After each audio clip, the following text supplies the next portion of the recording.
Olá, internautas! Estamos começando mais um Café com Suplementos.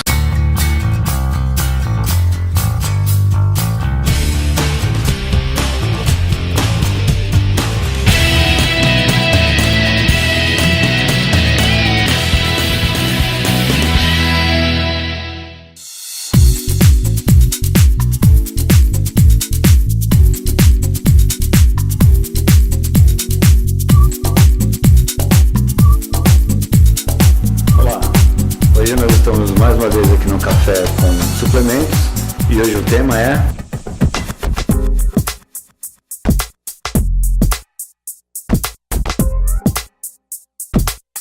Bom, então vamos lá. O tema de hoje, como você já viu, é o nitrato inorgânico, né? Nitrato inorgânico. Porque tem dois tipos de nitratos. É. Aliás, nitrato tem nitrato de várias coisas, né? Nitrato de prata, nitrato inorgânico.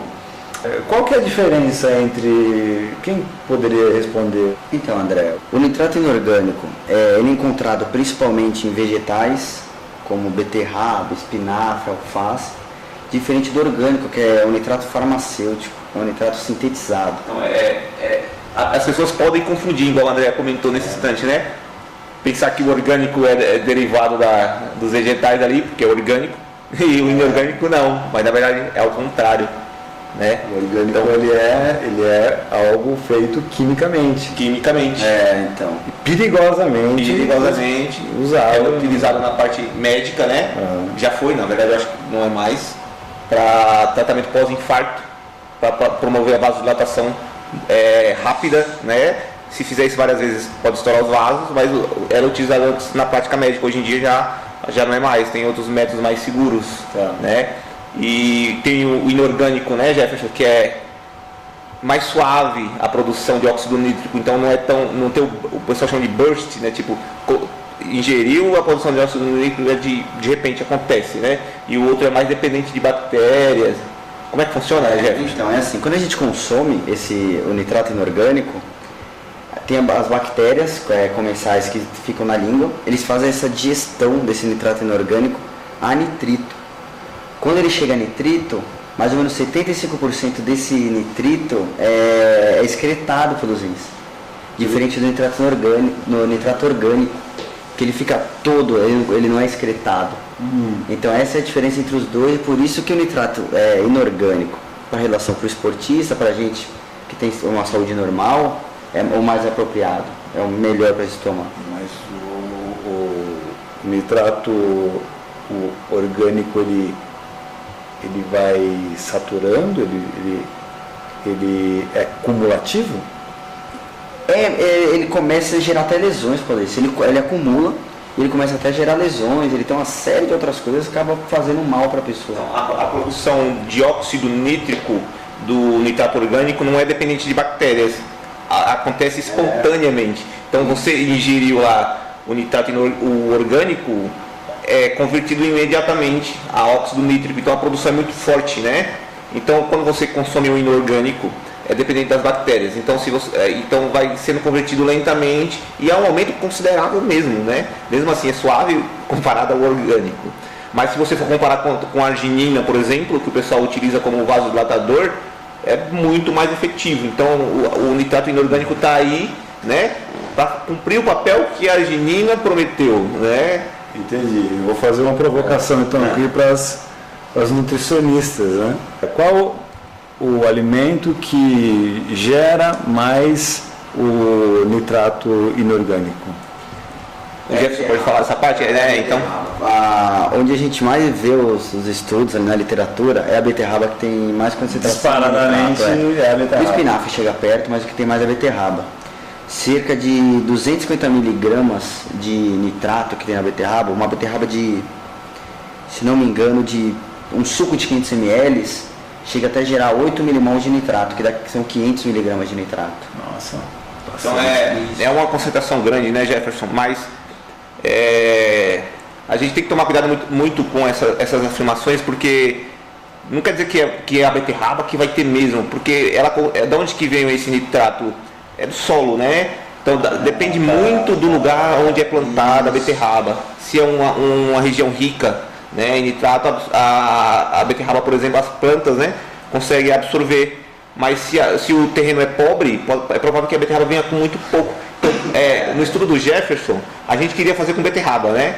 Isso. Mas a gente não conseguia saber se aquela beterraba tinha bastante nitrato, então tinha que dosar no HPLC e ia ser um trabalho danado. Ele falou, vamos no orgânico, vamos no manipulado, vamos pegar com o pessoal lá da hora lá, que a gente dá a dose certinha, porque se a gente dá da batata, pode variar, da beterraba, pode variar de uma para outra, então a gente não consegue controlar muito bem. Tá. Então, A a padronização. Então depende muito do terreno, da fonte da beterraba. Seria interessante que viesse, né, o produtor fornecesse essa informação para a gente. É estimado que a gente tenha tanto de % de nitrato nessas beterrabas aqui, né? Igual vem nos enlatados, né? Então quer dizer que vou fazer que nem o chacrinha agora, vou confundir, né? Então a beterraba que pode ter mais nitrato inorgânico deve ser a beterraba orgânica. Isso. Né? Porque é de um solo mais fértil, mais interessante. O que é o nitrato? Para a gente entender um pouco e falar sobre as aplicações dela, aplicações clínicas, aplicações esportivas. A principal função do nitrato é o efeito vasodilatador que ele tem. Então ele aumenta o aporte de chegada de nutrientes para a musculatura, ele diminui o custo de oxigênio das pessoas, do atleta, ou mesmo das pessoas que fazem alguma atividade física. E isso ele faz melhorar o rendimento esportivo dele. A gente estava até conversando com o Elias aqui um pouquinho antes sobre esse rendimento, a gente estava discutindo até sobre os atletas, que o atleta, como ele tem uma produção maior de óxido nítrico, ele acaba não tendo efeitos positivos do nitrato. Porque como ele já tem essa produção, ele não necessita mais, ele não acumula, o óxido nítrico ele não acumula, ou quanto mais melhor. Então ele acaba não tendo esses efeitos positivos. Agora, pessoas que são atletas recreacionais, que a gente chama, na literatura a gente encontra muito disso, atletas recreacionais, que tem um VO2 menor, que puxa menos ferro, ele tem efeitos positivos no nitrato, porque ele não tem um acúmulo muito grande de óxido nítrico, não tem uma produção muito grande de óxido nítrico, então ele acaba acumulando mais óxido nítrico e assim vasodilatando mais, assim chegando mais nutrientes, diminuindo o custo de oxigênio e assim melhorando o rendimento dele. Tem uma parte bem interessante. Por que no atleta tem a questão do óxido nítrico, que a produção é grande, mas a gente tem que entender a questão, né, da fadiga, né? Então atletas de elite que tem um VO2 gigantesco ali de 60 ml por quilo no minuto, o que leva ele à fadiga? Não é a chegada do oxigênio em si, então ele não precisa de mais oxigênio. Porque tem mitocôndria em excesso. A fadiga dele é de outras origens, por exemplo, fadiga central, né? Mais na cabeça do que no músculo. Agora, o atleta que já é mediamente treinado, além da fadiga central, a do músculo é gigantesca, né? Então a acidose metabólica, por quê? Não chega tanto oxigênio. Então o nitrato faz essa vasodilatação, chega mais oxigênio, então as mitocôndrias dele são mais nutridas, né? Então a gente pode chegar a uma conclusão que podemos fazer associações dele com alguns ativos central, que aí prolonga ele ganha mais ele ganha um tempo maior de vida, vamos falar assim, porque o nitrato, além disso tudo, ele funciona, a literatura mostra que ele tem uma duração de até 15 dias no nosso organismo. Depois de 15 dias a literatura mostra que o nitrato não gera mais efeitos positivos. Então a gente até falou muito do meu mestrado, tudo que a gente utilizou nitrato, eu utilizei junto com o nitrato betalanina.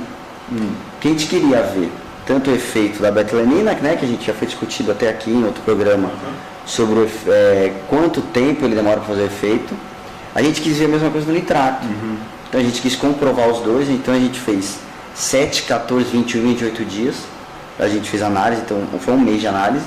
E no 7º, 14º, 11º e 8º dia, a gente fez uma coleta dessas variáveis para ver quando começava a funcionar, quando parava de funcionar, se isso acontecia mesmo. E o nitrato, ele mostrou efeitos positivos até o 15º dia. Quando a gente fez a associação com a betalanina, além de ele melhorar esses 15 primeiros dias, ele continuou melhorando até o 30º dia. Ou seja, tiveram um efeito sinergista. Tá. Então, você utilizar o nitrato junto com a betalanina, são dois suplementos diferentes, mas eles casaram certinho. Eles acabaram fazendo, num tempo de um mês, na primeira quinzena, o nitrato agiu primeiro, e nos outros 15 dias a betalanina começou a agir. Então, isso prolongou o efeito ergogênico. Doses. O nitrato, a gente utilizou uma dose de 12 milimol de nitrato, 750 miligramas de nitrato. A literatura mostra que de 4 até 12 milimols de nitrato gera efeitos positivos. Que é 100 miligramas de nitrato inorgânico. Que vai de 250 até 1 grama de nitrato. Então é bastante coisa, ainda é bastante coisa.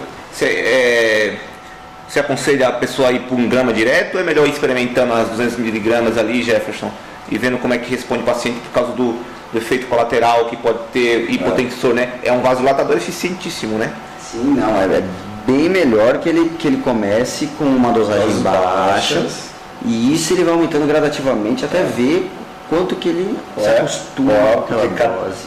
Porque tem a individualidade biológica, né? Cada um tem a sua... Se tiver bastante bactérias na boca que faça a conversão, né? Vai ter bastante óxido nítrico. Se é um cara que usa Cepacol, pode usar o termo Cepacol, né? Que acaba com as bactérias da boca, então o cara praticamente toma nitrato e não vai ter conversão significante, né? Os idosos não respondem bem à suplementação de nitrato. Por quê? Porque ele tem essas bactérias são poucas. O Elias falou uma palavra-chave aqui, idosos. Mas não só idosos, os jovens também usam Viagra e Cialis, ok? Mas também, não somente para performance sexual, mas também para performance esportiva. Então tem aquele pré-treino lá, tem um Tadalafila na formulação. Muito cuidado, não associe com nitrato, porque para o esporte você vai desmaiar. E aquele que está procurando uma boa performance sexual, ao invés de ter performance, vai desmaiar antes do momento. Nosso café com suplementos fica por aqui. Deixe suas perguntas, vem com a gente e tem muito mais pela frente.